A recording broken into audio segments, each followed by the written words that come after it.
Hey guys, welcome to the channel. My name is MD or Andy. That's just a little nickname. I'll explain that later. But welcome to a 10K Q&A. Did not expect to be able to do this as quick as I have been. And I know for some people, like 10K is not that big of a milestone. They probably surpassed it super quick. Either that or like they're at 50,000, 100,000, like 10K is nothing to them. But I never wanted to be the kind of person that got too big to celebrate, the small steps along the journey. So here we are. Thank you so much for all your support over the past year. It has been absolutely incredible. This journey has been more than I could have asked for, and I put out on my Instagram, my TikTok, as well as on one of my YouTube community posts, asking you guys for questions about me, about med school, student life, etc. And to celebrate 10K, I'm gonna answer some of them. I got them all on here. There's a ton of them, so please don't feel bad if I didn't get to your question. And this is in no particular order. These are just cool questions I found that I thought would be cool to answer. And trust me, I see all your comments. Thank you so much. I'm gonna answer some of them, and not the rude ones. The rude ones I don't answer. I just let them sit there so that other people can deal with that. Also, all the questions will be timestamped below in the description if you want to see what questions I am answering, and if you want to ignore like all the other ones, just skip to the one that you want. Go for it, not gonna hurt my feelings. So the first one, love the videos, but how are you 21 in med school? Yes, at the time of me recording this, I am 21, and I was a part of a 7-year BSMD program, one of the first videos I ever put out on this channel. So I did my 4-year undergrad in 3 years and then went straight to med school. But on top of that, I started grade school early. So I'm just used to being the youngest in my grade all the time. And that's how I'm 21 in med school. So when I started med school, I couldn't legally drink. Yeah. Next, can you do nurses in different fields nurses going into, or are you only a doctor interview channel? Okay, really good question. So the 73 question series is obviously the huge like bread and butter thing that picked up on this channel, which like I love doing because it gets me a chance to like interact with awesome people, hear some crazy stories, film in places where I wouldn't really be able to normally if I didn't have this channel. And so if you've followed it for a while, you've seen I've not only hit medical, like physician specialties, but I also did one with a nursing student. I did one with a BSMD program student, as well as my old BSMD program director. And I do plan on doing other ones such as like PAs, RT, OT, but at this time, it's just the most convenient for me as a medical student to do physician specialties, just because like it's more relevant to me, and just because I'm in med school, I have easier contact with physicians of those different specialties. So like the main goal is to knock out physician specialties. But I do have that on my radar to do those other ones, like, PharmDs, stuff like that.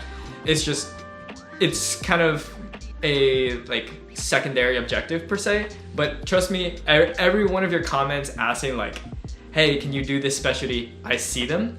It's just, I appreciate it when you say please, like trust me, I like those. But when you're just like, okay, I hate this, please do a different specialty, that's when I'm like, guys, I can only do so much. And also, while we're on the topic, when you comment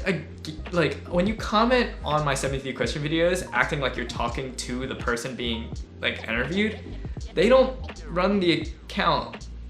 Like, they're not gonna see your comments unless like I specifically tell them to go look there.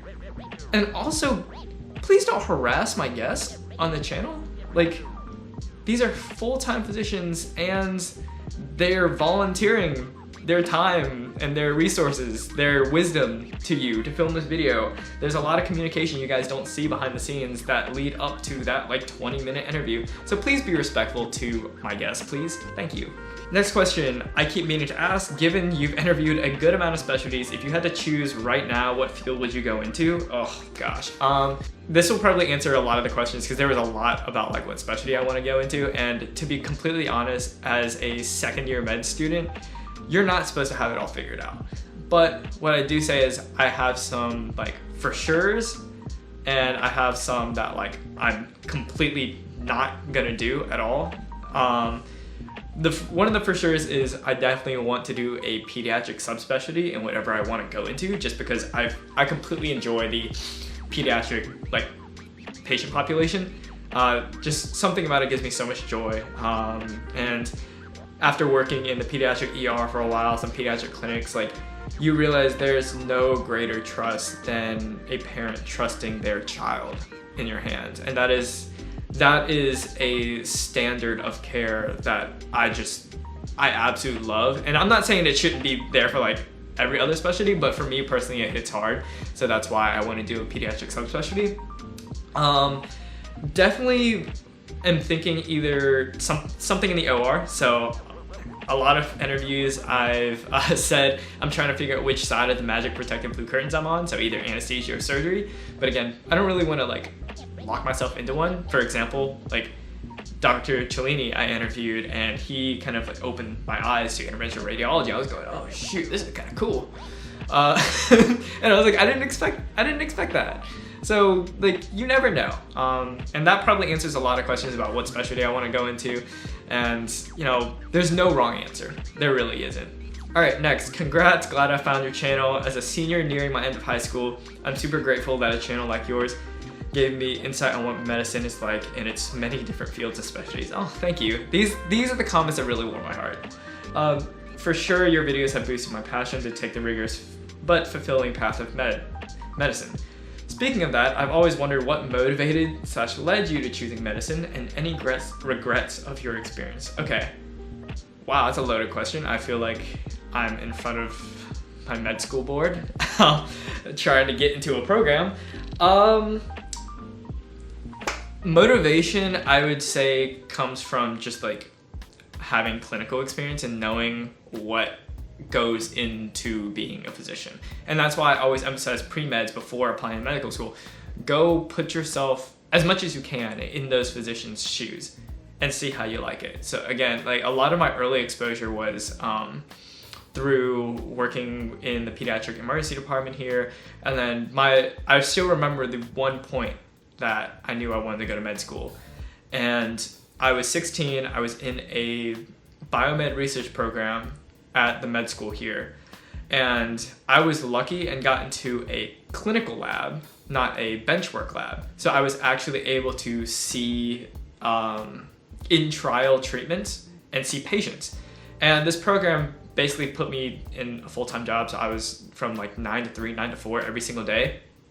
But I was in a lab with PhDs, researchers, and then also 2 medical students who were transitioning from their first and second year. And so in the cubicles, I would always hang out with them, kind of get their experience, and they kind of took me under their wing and they mentored me. And because I was in a clinical lab, I got to see patients every day. I got to hear the stories of how their treatment was going, how their life has been impacted by this disease. And then not just that, but the hope that our trial treatments are giving them to hopefully get back to a more normal life. And like being able to hear those stories, and then on top of just being around med students all the time and seeing what their life was like, and them, I got little sneaky tours of the med school before anybody else. Keep in mind I was 16 at this time, so I had not seen anything yet. It was like a combination of all that said, all right, yeah, medicine's for me, because I didn't get tired of it.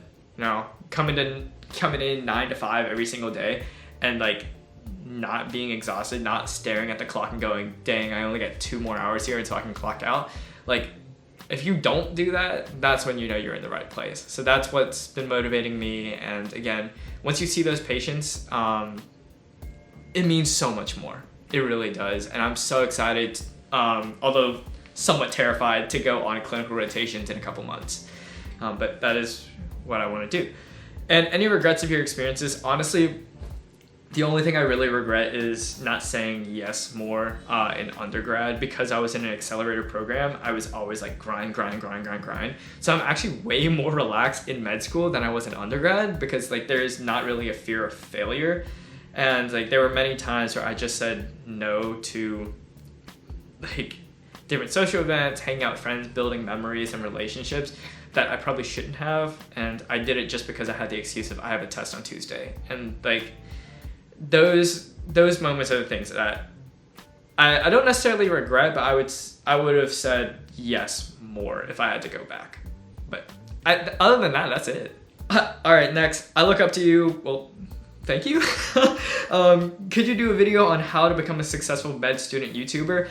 I don't really think I'm gonna make a video about it, just because I don't feel like I'm that qualified to make a video on it. Like at the time of me recording this, I only have maybe 12,000 subscribers, which like, but by all means, that's a large bit, but I wouldn't consider myself like a med school YouTuber, I guess. There are so many other people that have built up incredible audiences, and I think my only word of advice, if you are interested in like doing this, is do it for the right reason. Also that, and like be willing to learn, and I was about to say suffer, but like low key that is the word, just because it is not an easy journey to build up an audience. There's a lot of research that has to be done. There's a lot of like behind the scenes camera work. Like if you were to tell me to break down the lighting setup of this frame, like I could go on for 30 minutes. There's a lot that goes into making what you see look good that a lot of people don't understand about creating a YouTube channel. And that's where like my photo and videography experience comes in. So if you do have that experience, I think you're one step ahead of a lot of people, and then you're just learning how to tell better stories through your videos. And at the end of the day, that's all what like YouTube videos and I guess cinema in general, or art in general, is about. It's telling stories and experiences. And like if you keep that message central, then you'll be successful. But if you're gonna try to do it just to be famous, or try to like kind of mess around or something, like you're gonna get tired of it and you're gonna give up on it. That's my only advice. I'm not gonna make a full video on it, honestly, because I don't feel qualified. I don't consider myself a YouTuber. I consider myself a med student with a YouTube channel. And I hope you guys can understand that. Love your videos. They are a breath of fresh air, and all the work put into them are so appreciated. Thank you so much. My question is, what made you want to start this channel and spread knowledge about different parts of the medical journey? Love from Australia. That is really cool. It still blows my mind seeing how far around the world these videos reach. So going back, that's a good segue off the last question. My first video idea was a whole review of the 7-year BSMD program that I was in, because I looked across the internet and there was literally nothing. Not just that, but the videos that were out there were all like about stat padding. It was all how you get in, what are the numbers you need and everything, but nothing about like the social and like emotional experience of being in one of these programs, because it was all just how do you get in, but not like what happens once you're in, and then furthermore, how do you feel after being in the program. And like those are nuances that just weren't out there. And so I said, okay, I've been advising high schoolers who want to apply to my program ever since I got into the program, because it was a very hard decision for me to make. And so I was like, let me pass on that advice to other people. And that's kind of how this started, because I wanted to give a perspective on medical school that was not all about the grades, the numbers, the CV, like, just because to me, I found that 1, boring, and 2, really anxiety inducing, especially for you high schoolers out there who want to see this. And you know, that's kind of my fight against hyper productivity culture on YouTube in a way, because you know, you feel like, oh, if I don't study for 14 hours straight, I'm an inadequate student. And that's just not true. And there's a lot more to being a pre-med, being a med student, and ultimately being a physician than a lot of the internet shows. And if I can portray that through my art in different ways, different creative ways, and I enjoy working behind the camera and editing, then I'm gonna do it, you know? It's fun for me, it really is. Next, what's your why medicine? Answer that already. Yeah, I got nothing else. I don't know why I marked this question. But thank you for your question, Josh. Okay, what's the hardest part about med school? And then what's the most exciting part? Jenna, thanks for commenting. What is the hardest part about med school? Straight up, just quantity of material. Like, again, in one of my last vlogs, I was complaining that they were trying to teach us all of neuroanatomy in 1 week, and like, I wish I was exaggerating that. We really do try to learn that much in 1 week, and it's just learning how to compartmentalize that information and then digest it. You know, you've always heard the saying, how do you eat an elephant? One bite at a time. And sometimes the elephants are bigger than others some weeks. And that is definitely the hardest part of med school. You know, people say you drink out of a fire hose once you get here, and I don't think you completely understand what that means until you actually get here and you realize, wow, that is so true. And then what's the most exciting part? Cliche, just the people around me. Genuinely, I've met so many awesome, talented, brilliant future physicians here. Some who I know like are gonna be like at my wedding, you know, just some lifetime friends, you'd say. And I've learned so much from them. They've learned so much, I hope, from me, and the support I've gotten is one of the reasons why I'm still smiling and still, you know, grounded today as a second-year med student, and I know that will only continue into the future. How to survive first year of med school?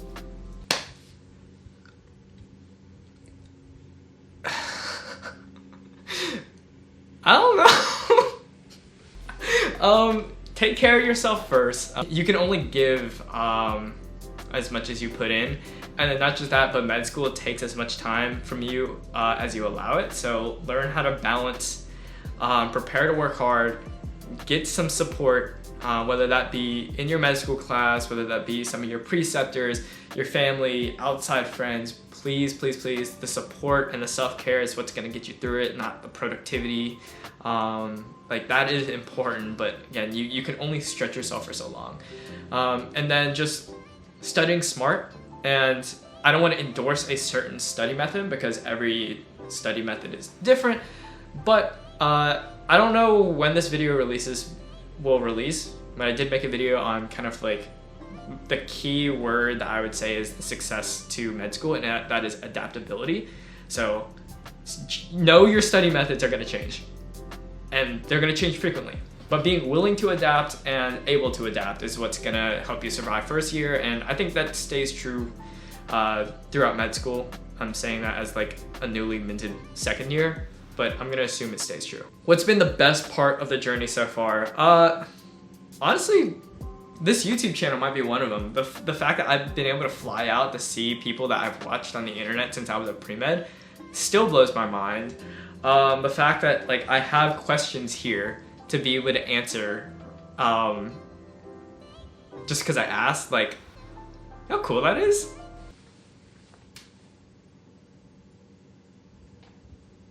Bruh. How do I make sure this doesn't...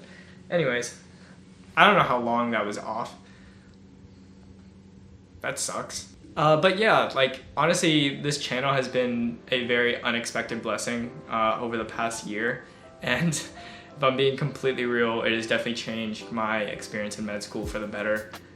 The amount of connections I've been able to make through this, and a lot of just wisdom I've been able to absorb from different physicians who've been there, done that, has been absolutely incredible, and something that I definitely would not have been able to do if I didn't stick with this and build out this channel. So that's been one of the best parts so far. Okay, what's your go-to Starbucks order? I don't go to Starbucks. Starbucks burns their beans. They do not roast them. And this is totally coming from someone who worked a year as like an artisanal barista at one of the best local coffee shops in my city. So yes, I'm a coffee snob. I take my coffee very, very seriously. And that means I am very much a coffee purist. So every morning I do my own pour overs. I never get Starbucks beans, and like if I do go to Starbucks, I get like peach green tea or something. Not coffee. I do not get coffee at Starbucks. But my go-to coffee order in general is definitely an iced Americano, because if the shop is doing their espresso right, it is one of the smoothest things you can get. Do not get cold brew. Cold brew is like the bottom of the barrel coffee stuff. And like a lot of you guys are fiends for cold brew, and I don't understand it. Or maybe you don't understand it until like you actually know how it's made, then you're like, oh, okay, this is kind of gross. Q&A relationship in med school, if it's advisable. Okay, so I can only speak to this as a single male, one who has been single for definitely a couple years now. I think it can be a really, really good thing. Like one of my roommates is in a long-term relationship, and he's in my class, and he's found a lot of joy in having a relationship, and like there's definitely that consistent support there.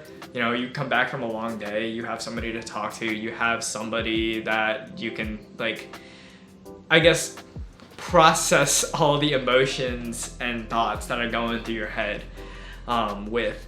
And then not just that, but having somebody else kind of push you outside your comfort zone, as far as you've been in your room for 5-6 hours, having an external source go, hey, like let's go grab something to eat or something, or let's go take a walk. I think that's super, super valuable. I know I talk about work-life balance all the time here, so I think definitely having a relationship in med school can help with that. I made a whole video, like a whole short, starring one of my good friends in med school, about how it kind of feels to be single in med school. It's definitely a really odd place to be, just because, especially me being 21 and most of my peers are like at least 25, a lot of them are engaged, married, some of them have families, and it's weird because you feel like a guy stuck at like not in the right time period, you know? You're definitely not in the same time frame as everybody. Like I don't see myself getting ready to being married within the next year or two. But also I would say it's just hard to start a relationship in med school. I would definitely say that, just because it comes with a lot of baggage, and like not on your part, but on like the other person's part. Because as a med student, you have a pretty rigorous schedule, and you're not gonna have that much free time. And for some people, like that will be very frustrating. And like finding the right person that will be able to put up with you throughout all the like ups and downs, through rotations, through the awful test quizzes and stuff like that.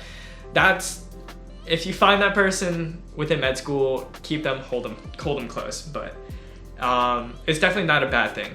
I would just say it's uniquely difficult. Okay, and finally, last question. What does ND/MD mean? And now I've been holding off on this question for a while to hit a milestone like this. No, I am not a naturopathic doctor student, okay? So many people have confused me with that. And the answer is honestly a lot simpler than you probably think. First off, the ND part, I think the MD is kind of self-explanatory, but the ND, it's an old nickname. Just chop off the A off my first name, Andy, and then pronounce the rest of it like you're a 2-year-old, and you got it. But besides that, it holds some pretty significant meaning to me. So back when I was in high school, obviously I knew I got accepted into a BSMD program, and it was a pretty hard decision for me to make at the time. And a lot of my friends kind of gathered around me, gave me a lot of support when, you know, my mind was filled with a lot of anxiety at the time. And they gave me this nickname, ND, because, you know, they knew I got into an accelerated med program. And the girl that actually gave me the name, Yutao, if you're probably not gonna watch this, but like, you know where the name came from, and I give you credit for that. But it stuck with me for a while, and what it represents to me personally is, you know, those family, friends, those few people that supported me back when I had no idea really what the future was going to hold. But they supported me anyways. And that means so much to me years later, when being a medical student is a lot more real than it was when I was 17. So because of that, I keep it around, and I'm most likely not going to change it until maybe I hit residency. But until then, for med school, that will be the name of this channel and kind of the moniker I'll go with. But yeah, that's basically it. There's no reason to speculate any theories about the name. I am an MD medical student, but it just has a lot of sentimental meaning to me. And that's my way of giving back to the people that supported me. And speaking of people that supported me, that concludes the 10K Q&A. Thank you so much to everybody who submitted questions either on my Instagram, TikTok, or YouTube. It still absolutely blows my mind that I can put this out there and have questions come up. If I did not get to your question, please don't take it personally. There were a lot, and a lot that overlapped. But I appreciate every single one of you guys commenting, all the encouragement and support you've given me throughout the past year. And who knows, maybe the next time I do this, there might be a silver plaque sitting right there. But I can only dream, and I can only appreciate where I am right now, which is 10K and up. So thank you so much for being a part of my med school journey. This is only the beginning, and I hope you enjoy what I have to offer. So thank you so much for supporting this channel. See you in the next one.